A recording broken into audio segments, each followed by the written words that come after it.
அடவூரெல்லாம் இவ முரட்டு கால ஆனையே முன்னால ஒரு பச்சை பாலக போல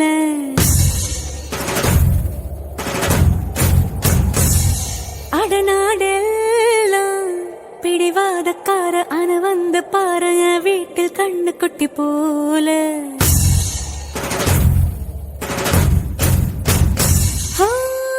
பாக்கதா